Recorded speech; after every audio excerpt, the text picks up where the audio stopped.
good morning dears. You are welcome again in our online study program. So dears, in the geography section of the ST, we were in the lesson agriculture. Today we are in the last section of this lesson. So dears, last lecture में हमने पढ़ा था कुछ horticulture crops के बारे में, कुछ fruits के बारे में या कुछ ऐसे प्रोडक्ट्स के बारे में, प्लांटेशन प्रोडक्ट्स के बारे में, T, coffee.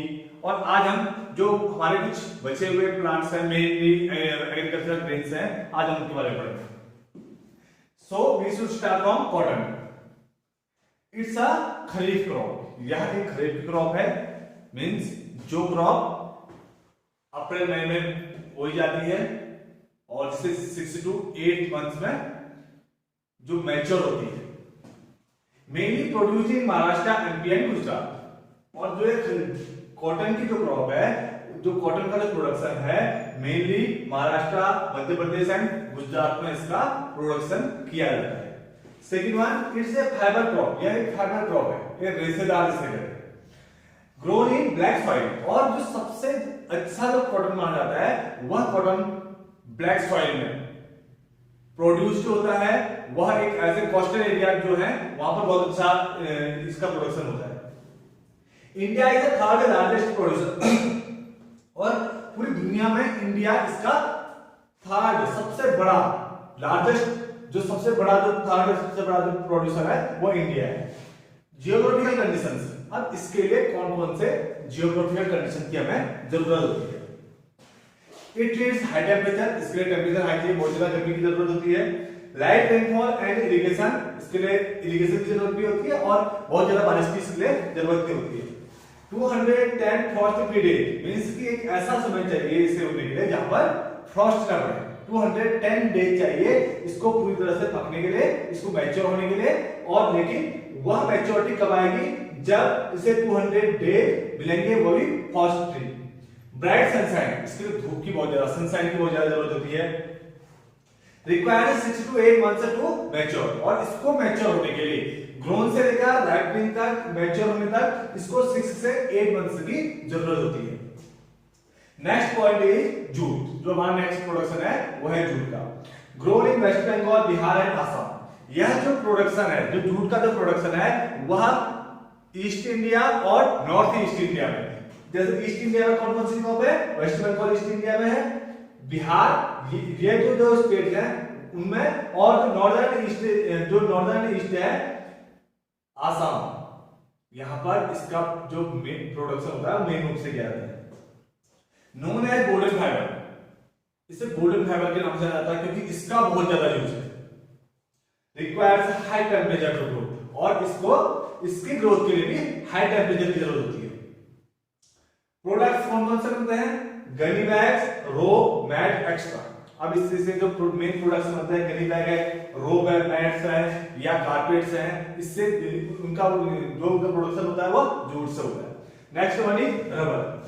Produced in Kerala, Tamil Nadu, Karnataka, Andaman and Nicobar island. जो रबर है वो भी एक बहुत इंपॉर्टेंट हमारी प्रोडक्शन है, जिससे बहुत सारा यूज होता है, टायर्स वगैरह बनाने में जो यूज होता है उसका। तो रबर का जो मेन प्रोडक्शन इंडिया के अंदर होता है वो है केरला, तमिलनाडु, कर्नाटका, अंडमान एंड निकोबार आइलैंड।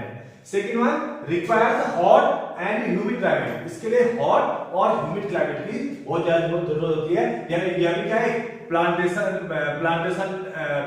वाली फसल है। रेनफॉल, इसके जो मिनिमम रेनफॉल की जरूरत होती है वो होती है 200 सेंटीमीटर। उन जगहों पर इसका प्रोडक्शन किया जा सकता है रबर का जहां पर एनम 200 सेंटीमीटर रेनफॉल होगी। टेम्परेचर 25 डिग्री सेंटीग्रेड, मींस इसके लिए हॉट, ह्यूमिड, एक अच्छी रेनफॉल वाली जगह, और जहां पर टेम्परेचर 25 डिग्री से ऊपर होता है वहां पर इस चीज का प्रोडक्शन किया जाता है। अब हमारे इस लेसन के लास्ट में कुछ रिफॉर्म्स के बारे में बताया गया है। Institutional reforms for agriculture. 1947 में जब हमारा देश इंडिपेंडेंट हुआ था, उस समय पर हमारे देश में एग्रीकल्चर की कंडीशन बहुत अच्छी नहीं थी। That time India has about 33 crore population और we used only the traditional way of agriculture, हम केवल एग्रीकल्चर का ट्रेडिशनल वे यूज करते थे। लेकिन धीरे धीरे कुछ जब जरूरतें बढ़ने लगी, पॉपुलेशन बढ़ने लगी, कुछ टेक्नोलॉजी बढ़ने लगी और कुछ लोगों ने सोचना शुरू किया, तो कुछ रिफॉर्म्स लाए गए, गवर्नमेंट के द्वारा कुछ रिफॉर्म्स लाए गए। कुछ रिफॉर्म्स के बारे में यहाँ पर दिया गया कि किस तरह से 1947 से लेकर 2020 तक धीरे धीरे कैसे एग्रीकल्चर सेक्टर में बहुत ज्यादा इंप्रूवमेंट हुई। कॉमर्शियल एग्रीकल्चर, पहले क्या होता था कि 1947 से पहले कॉमर्शियल एग्रीकल्चर नहीं की जाती थी, सब्सटेंशियल एग्रीकल्चर होता था कि सभी लोग अपने तक सीमित होते थे, थोड़ा थोड़ा अपने लिए प्रोडक्शन करते थे। बहुत कम ऐसे फार्मर्स थे जो कॉमर्शियल करते थे। लेकिन फिर एक वर्ड आया कॉमर्शियल एग्रीकल्चर, कि लोग अब क्या करने लगे, एग्रीकल्चर कॉमर्शियलाइज करने लगे, अधिक से अधिक उत्पादन करके, अधिक से अधिक प्रोडक्शन करके कॉमर्शियल मार्केट में बेचने लगे, जिससे कि जितनी भी पॉपुलेशन है उसकी नीड पूरी हो सके। उसके लिए क्या हुआ, उसके लिए ग्रीन रिवॉल्यूशन, एक फैक्टर आया ग्रीन रिवॉल्यूशन। ग्रीन रिवॉल्यूशन आने के बाद जो राइस और व्हीट के प्रोडक्शन में एक बूम आया। अब कैसे आया, दैट्स द क्वेश्चन।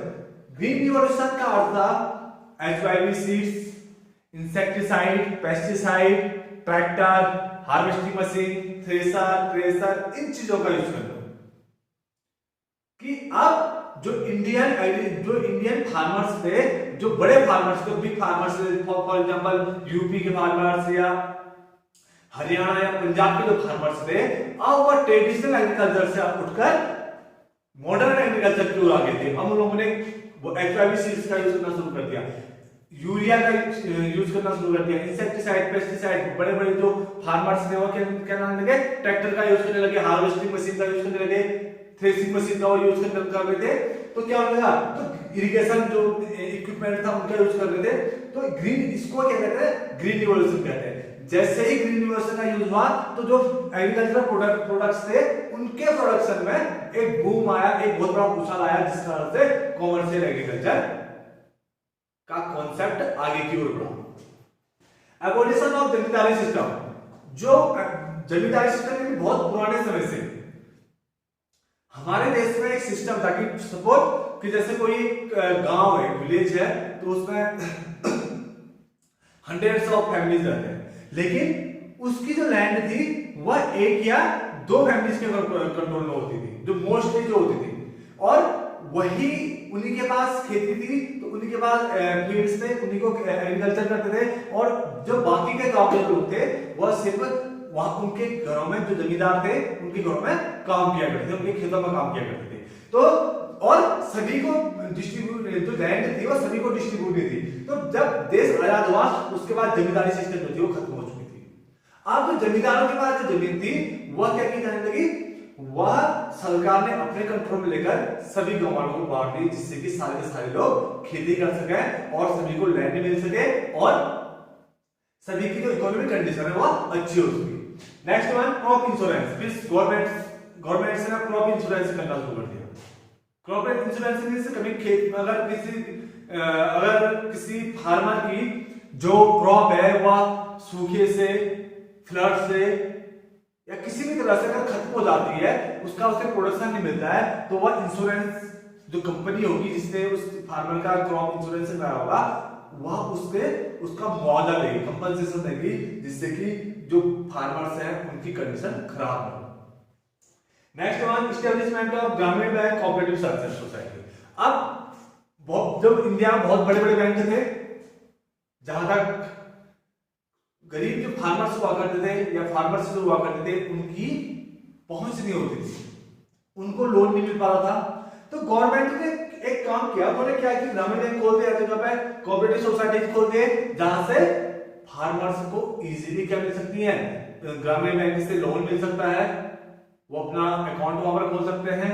और कोऑपरेटिव सोसाइटी की स्थापना की, जहां से उनको अच्छे बीज मिल सकते हैं, सीड्स मिल सकती हैं, उनको लोन मिल सकता है। तो ग्रामीण बैंक और कोऑपरेटिव सोसाइटीज की स्थापना से, एस्टेब्लिशमेंट से भी जो फार्मर्स थे उनकी इकोनॉमिक कंडीशन बेहतर होने लगी। Special weather and agricultural programme, अब जैसे हमारे देश में एक दूरदर्शन चैनल चलता है, वहां पर अगर आपको कृषि दर्शन होगा या आप एग्रीकल्चर पर एक चैनल भी स्टार्ट हो चुके हैं, जिससे कि फार्मर्स को ये बताया जाता है इन प्रोग्राम्स में या इन टीवी चैनल्स में कि किस तरह से हमें खेती करनी चाहिए, कैसी मॉडर्न खेती की जा सकती है, किस तरह से हम बायोटिक खाद बना सकते हैं, या किस तरह से कि हमें किस फसल को बोने की कब बोना चाहिए, इसके लिए कितनी इरिगेशन की जरूरत है, कितना इंसेक्टिसाइड पेस्टिसाइड की जरूरत है, कौन कौन से इक्विपमेंट्स की जरूरत है, और वेदर रिपोर्ट बताया जाता है कि मॉनसून में कितनी बारिश होगी या कब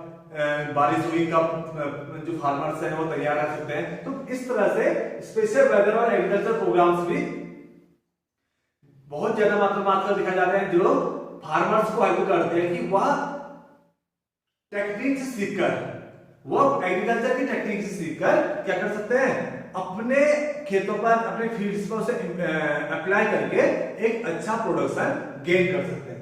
लास्ट में अनाउंसमेंट ऑफ एमएसपी। एमएसपी का अर्थ होता है, MSP means minimum support price. आज गवर्नमेंट ने बहुत सारे जो क्या है फूड प्रोडक्ट्स हैं, सभी के सभी, चाहे वो राइस हो, व्हीट हो, पल्सेज हो या शुगर केन हो, इनमें या सोयाबीन वगैरह हो, तो इनमें क्या लगता है, इनका एक मिनिमम सपोर्ट प्राइस यानी न्यूनतम समर्थन मूल्य फिक्स किया हुआ है। इसके अकॉर्डिंग क्या होगा कि गवर्नमेंट ने बोल दिया कि जैसे हम गवर्नमेंट ने किसानों से बोल दिया कि आपकी जो 100 केजी की 1 क्विंटल की जो वैल्यू है या जो रेट है राइस का, वह 1000 रुपीज है। मीन्स कि कोई भी, चाहे वो सरकार गवर्नमेंट ऑर्गेनाइजेशन हो या प्राइवेट फैक्ट्री हो, वह 1000 रुपीज से उसे मैं 1 क्विंटल में से खरीदेगी। तो एमएसपी मिलने से फार्मर्स के पास यह हो जाता है कि उनका जो प्रोडक्शन है, उनका जो एग्रीकल्चरल प्रोडक्शन है, वह मिनिमम कितने रुपए में बिकेगा। तो इसमें भी एक रिफॉर्म, ये भी जो एमएसपी का जो अनाउंसमेंट है वो भी एग्रीकल्चर के सेक्टर में रिफॉर्म है।